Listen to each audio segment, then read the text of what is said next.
Je m'appelle Brahim Saro, je suis conseiller spécial de Madame l'administrateur générale.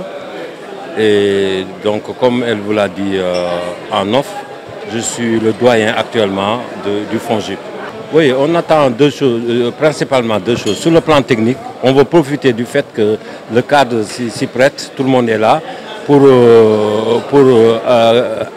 améliorer qualitativement certains de nos documents, notamment le document de politique sectorielle, les documents de programme qu'on doit planifier davantage, faire la planification. Mais également aussi, on charge le côté affectif, le côté relationnel du personnel pour booster un peu la conduite du changement. Parce que le FONGIP, en 2021, a connu beaucoup de changements. Changements dans sa gouvernance, un nouveau PCA, une nouvelle administratrice générale, un nouveau secrétaire général, mais changement aussi au niveau du personnel cadre, parce qu'on a eu des départs, mais on a aussi eu des nouveaux qui sont arrivés. Tout ça fait une osmose à recréer dans une optique de transformation opérationnelle. Oui, d'abord il faut féliciter Madame Thérèse Diouf-Faye qui a tout fait pour que ça se tienne. Le contexte ne s'y prêtait pas, mais elle a tout fait pour que ça ait lieu. Ça, c'est d'abord un bon point. L'autre chose aussi, nous avons du personnel dans les régions, nous avons des nouveaux, nous avons du personnel aussi à Dakar, dans les agences comme dans le siège. Ça nous permet d'être tous ensemble en 3 jours, d'être en communion autour d'elle et de voir venir, de construire nous-mêmes notre avenir, selon les missions, la vision du chef de l'État qui a été tracée et notre ministère de tutelle qui est le ministère de l'économie, du plan et de la coopération. L'approche méthodologique. Oui, l'approche méthodologique est usuelle, c'est classique dans une retraite. On l'a appelé team building. Pourquoi team building? Parce qu'il y a tout un volet technique qu'il faut assurer, notamment la planification des documents stratégiques du FONGIP qui se fera sur place. Mais il y aura aussi des activités ludiques. Maintenant, on a fait en méthodologie des panels. Et chaque panel va réfléchir, va qualifier le document et va restituer en plénière. Donc on a 5 panels et chaque fois des panels, des plénières. Et à chaque début de journée, on restitue les travaux de la journée d'avant.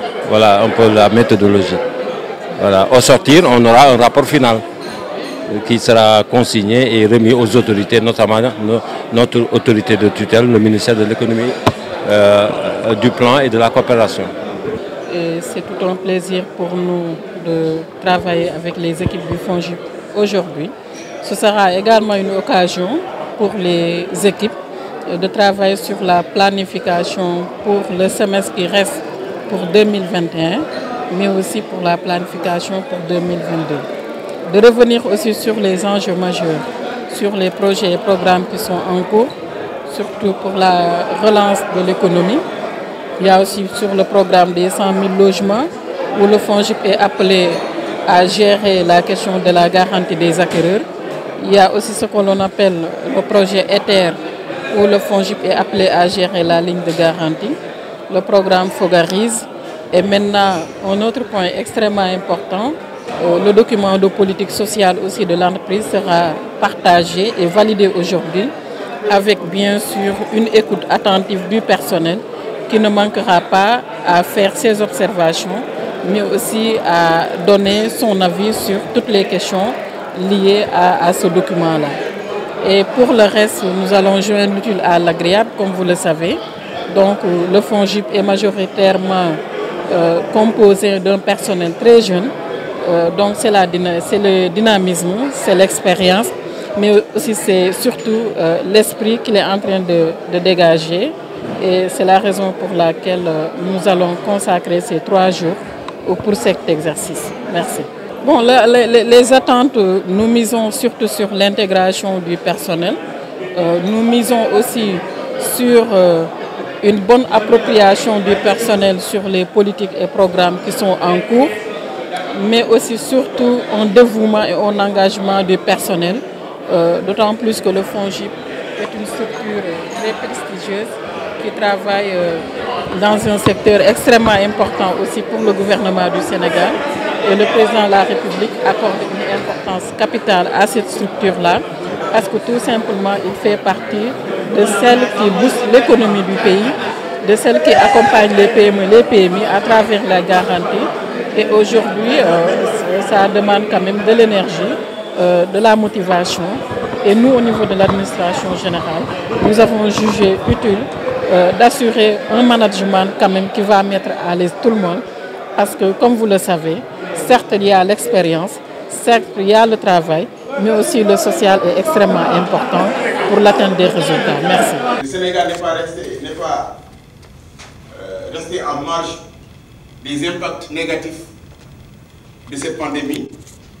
Et vous verrez ici que dans toutes les économies, les prévisions de croissance ont été revues. Et les plus grandes économies du monde ont eu des taux de croissance négatifs. Le Sénégal à travers une saison, un hivernage assez productif, donc est parvenu à avoir un taux de croissance positif de l'ordre de 1,1%. Cette pandémie a permis au gouvernement, pour atténuer les effets de la crise, de mettre en place le plan de résilience économique et sociale. Et dans le cadre de ce plan-là, le FONGIP a été choisi par le gouvernement du Sénégal, l'État du Sénégal, pour mettre en œuvre un mécanisme de financement pour la résilience économique et sociale, dont l'objectif était de permettre au secteur privé de préserver les emplois et également de résister aux effets néfastes de la crise. Dans ce cadre-là, les interventions du FONGIP ont permis de mobiliser 21,1 milliards de francs CFA qui ont engendré la consolidation et le maintien de 24 310 emplois. Les financements ont été répartis entre le secteur bancaire et le secteur de la microfinance. En termes de financement bancaire, il a été mobilisé 17,9 milliards de francs CFA avec un volume de garantie de 5,7 milliards. Sur le secteur de la microfinance, 32,2 milliards ont été mobilisés et un volume de refinancement de 3,8 milliards. Donc vous verrez à votre gauche la répartition des financements par banque et à votre droite la répartition des emplois conservés et préservés sur la base en emploi permanent et emploi temporaire. Donc, nous avons pu, dans le cadre de la résilience, permettre la préservation d'emplois permanents de l'ordre de 37%, donc sur les 24 310, et 63% d'emplois non permanents. Ça, s'il vous plaît.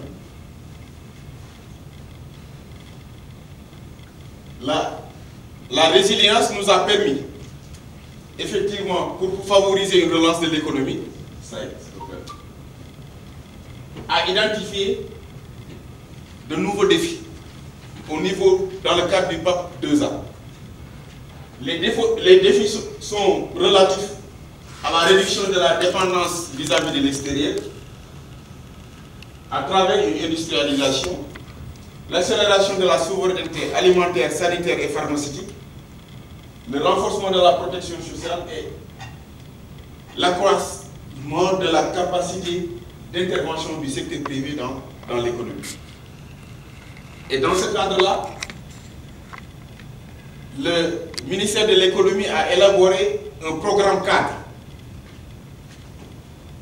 qui va arrimer tous les mécanismes de financement qui concourent à la relance de l'économie nationale. Et ce programme est dénommé Programme d'accélération de compétitivité et d'emploi, dont la vision était d'asseoir la compétitivité de l'économie et la création d'emplois à l'horizon 2035.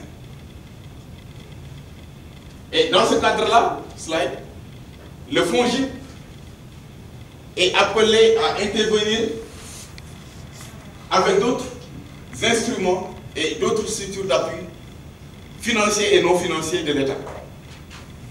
Mais vous verrez ici que le FONGIP interviendra exclusivement dans la mise en œuvre des mécanismes de garantie, soit avec le système bancaire ou bien avec le système de la microfinance.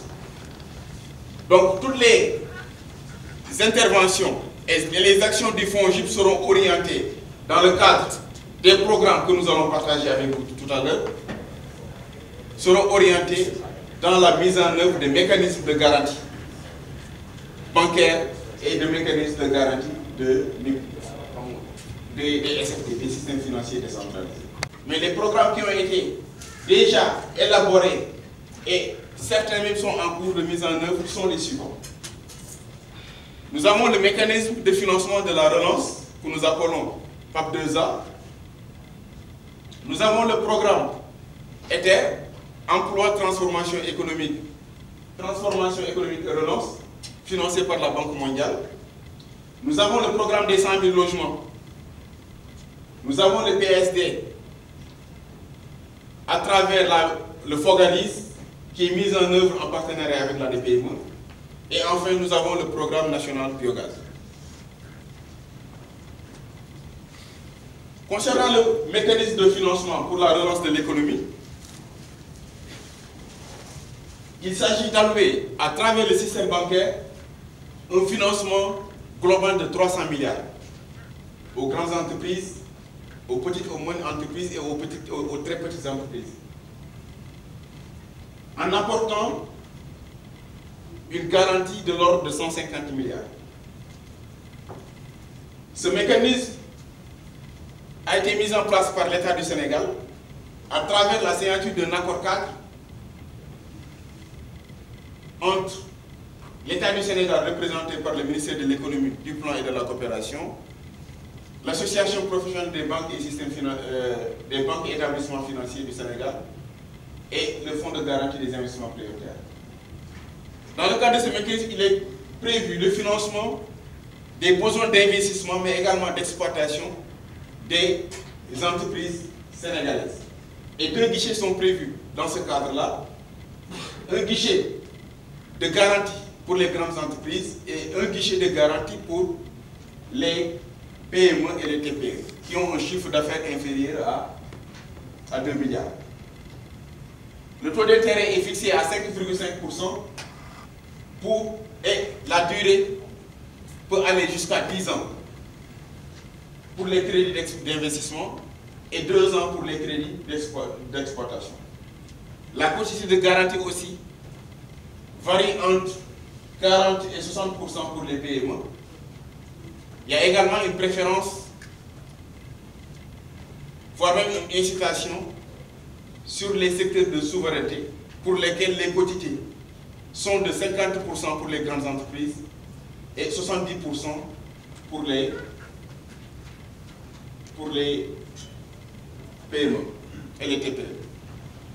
Je rappelle au passage que les secteurs de souveraineté sont les secteurs alimentaires, donc agriculture, élevage et la pêche, les secteurs de souveraineté sanitaire, donc le secteur de la santé, les industries pharmaceutiques et les industries numériques. Les critères d'éligibilité des entreprises à ce mécanisme sont les suivants: être immatriculé au registre de commerce avant le dépôt du dossier, fournir un plan d'investissement détaillé pour relancer l'activité, avoir au moins 5 emplois en CDI ou en CDD, ou bien prévoir d'employer au moins 5 emplois dans le cadre des investissements et disposer d'un business plan. Les engagements de ces entreprises pour bénéficier du dispositif sont d'utiliser les fonds conformément à l'objet du crédit et rembourser le prêt dans son intégralité.